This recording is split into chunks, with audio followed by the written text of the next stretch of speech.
So one of the things that I go into in this book is about changing our mindset away from having competitors to having rivals.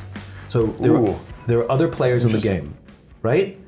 A competitor in the game is someone I want to beat, right? But in this game, there's no such thing. And so we have to change our mindset away from having competition, which is finite, and direct it towards having rivalry, which is infinite. We should not have internal competition. But having rivals internally is fine.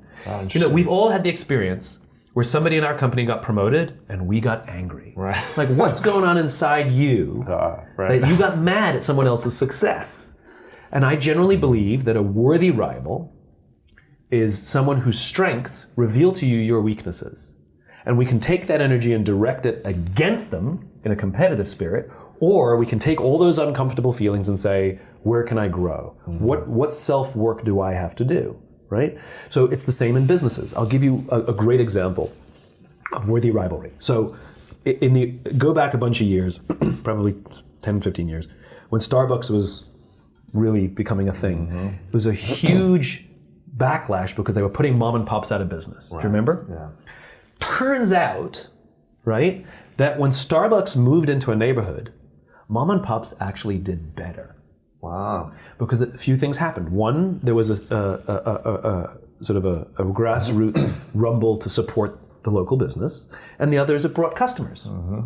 Now, the problem was remember what coffee shops used to be? Coffee shops used to be some dingy little hole in the wall with a ripped couch, right? Right. And when Starbucks moved into a neighborhood, it was nice. It was nice. And so it made them up level. So the ones that thrived were the ones that saw Starbucks not as a competitor, but as a worthy rival. That Starbucks' existence revealed to us our weaknesses, and we upped our game. The ones who went out of business are the ones who got mad that Starbucks was stealing all the customers because they didn't change a thing. I'll give you kept the hole in the couch. Give you a perfect example. I'm lactose intolerant, so I don't put milk in my coffee, right? There was a Starbucks, there's a mom and pop. These are true stories. This happened to me many times in the early days. Mom and pop across the street. I want to support the local business. Walk into the mom and pop. From the back of the line, I go, hey, do you guys have soy milk? No, we don't. Yeah. I walked across the street to Starbucks because they had soy milk. That's it. You went out of business because you wouldn't up your game. Yeah. That's worthy rivalry. Yeah. Worthy rivalry is someone else who's really good at what they do, reveals to me my weaknesses, and it's an opportunity for me to grow and be better at what I do. Taxi companies are suing Uber. Or just not Uber. Uber deserves to be sued for a lot of things. Taxi companies are up in arms about ride sharing. Newsflash: an app is not putting you out of business because you can call a taxi with an app. It's not the app. It's that in some cities, not all cities, the product that I get when I get an Uber is better. Superior. I live in New York City, right?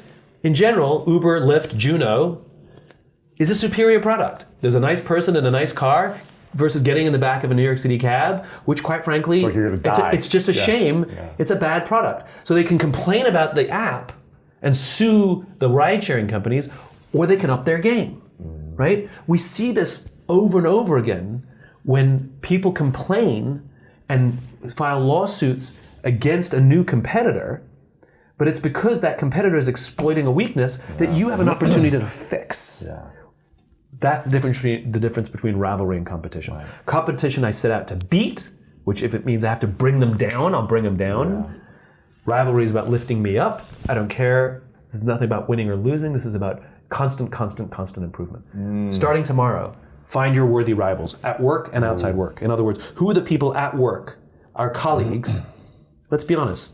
They're better than us. They're better than Let's be honest. They're either better leaders, or they're smarter, or they're better product development, or they're better salespeople, or they're better designers. Admire them. Learn from them. Grow. Don't see them as people to be beaten. See them as people to reveal to us where we have opportunities for growth. And the same goes for companies. Who are the companies out there? In your industry, outside your industry. You pick your own worthy rivals. It doesn't matter. Pick as many as you want. Who is out there doing a better job than you?